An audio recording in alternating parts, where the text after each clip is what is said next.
Good afternoon, this is Greg Lois. If you're with us today, it's for our ongoing webinar series. Today we're going to talk about appeals and reopeners in New Jersey.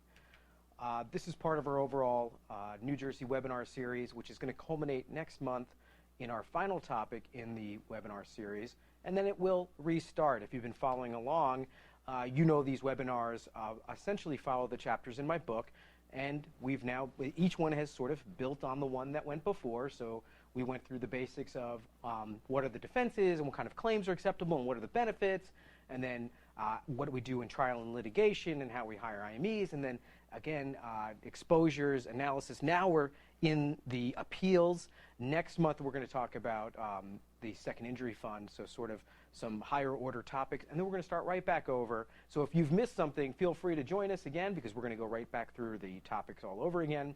Also, you can go to our website under the webinar archive page. Every single webinar we've given, literally dozens of them over the past 12 months, should be about 30, 35. Every single one has the handout materials, and there are also captions underneath, so you can read along as the presenters go through the topics.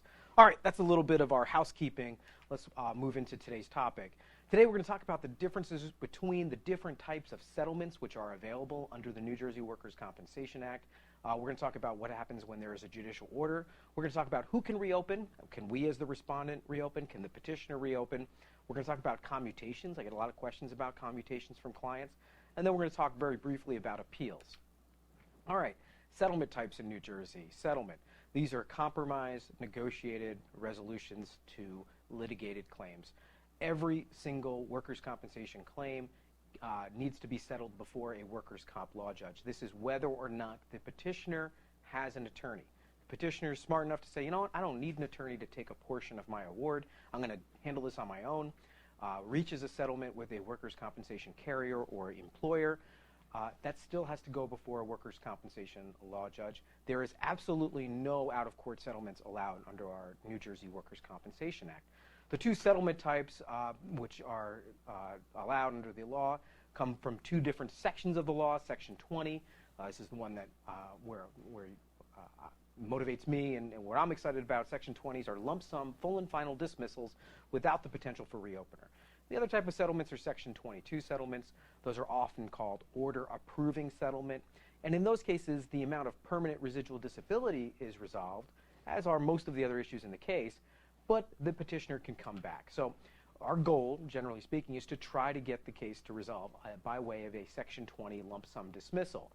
Not always available in every case, and we've talked about that in our prior webinars and presentations. We talked about exposure and the role of the judge. But the Section 20 settlement is the preferred settlement from the perspective of the respondent carrier. Again, it is full and final without the possibility of reopener. Every single issue can be resolved in a Section 20 lump sum dismissal. And of course, everything's paid all at once. So you, the carrier, gets to close out your file, pay one draft to the petitioner, case is closed. The other type of settlement, and again, just as popular as the Section 20, is the Section 22 settlement. You're not really closing the case. You're just resolving the current issues, and those could be permanent residual disability, need for medical care, permanency, and of course any past due indemnity benefits. It all gets resolved.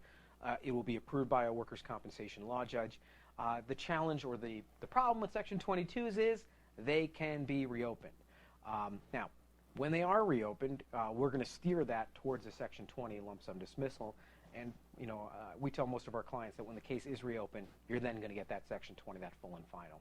There is a prejudice in the workers' compensation courts in New Jersey towards resolving admitted, accepted claims by way of Section 22. That means order approving settlement. That means they can be reopened.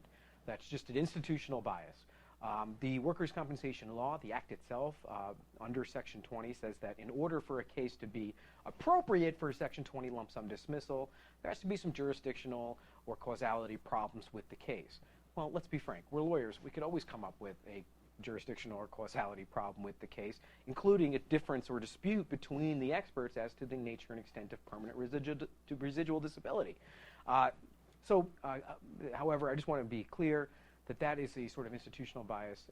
The Section 20 is not always available, particularly in admitted cases in which authorized medical care were provided and there are no jurisdictional or causation issues. All right. The other way cases close in New Jersey is by way of judicial order, and this is typically resolved after a trial.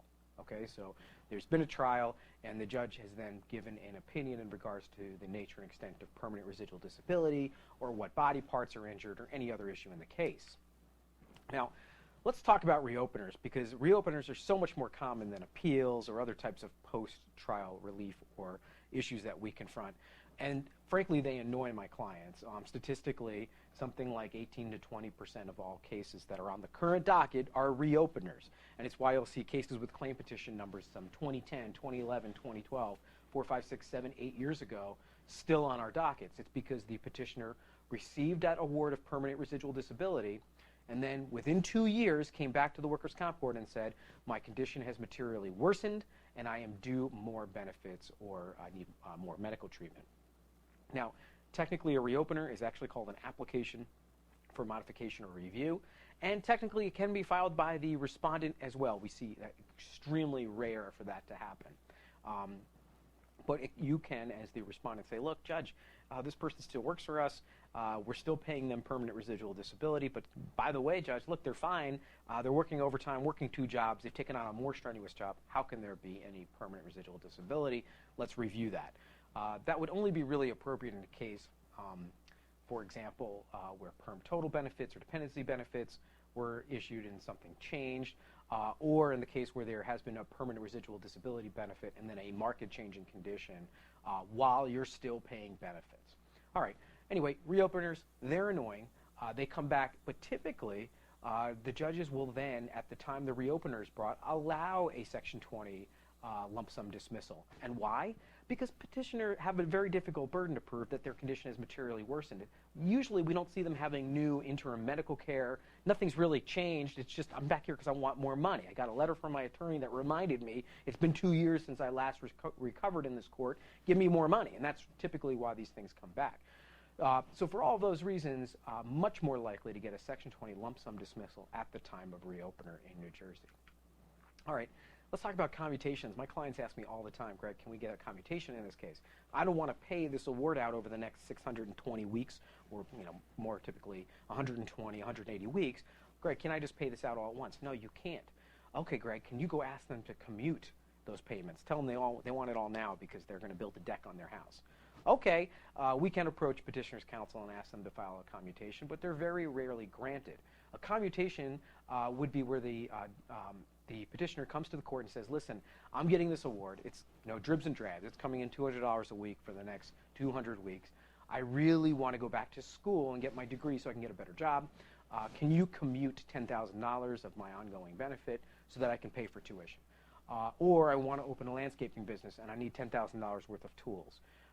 In those instances, the workers' comp law judge will probably approve the commutation, particularly where it's not the entire benefit, where it's just a piece of it. They will not allow it to be done for purely speculative purposes. I'm going to go gamble some money in Atlantic City. I need $1,000 this week, anything like that. They're pretty rare. Commutations being granted are pretty rare in New Jersey. And I caution clients and anybody listening against a self-help commutation where you say, hey, there's only 3 months or 4 months of benefits to be paid out. I'll just pay them all at once and see what happens. I caution you that unlawfully accelerating the payment of benefits by the carrier. Again, you might have great intentions behind this. Hey, the person came to me and said, I want the money. Just send me one big check. You don't have to pay me out over weeks. Any type of private commutation like that is not going to be sustained by the workers' comp judge.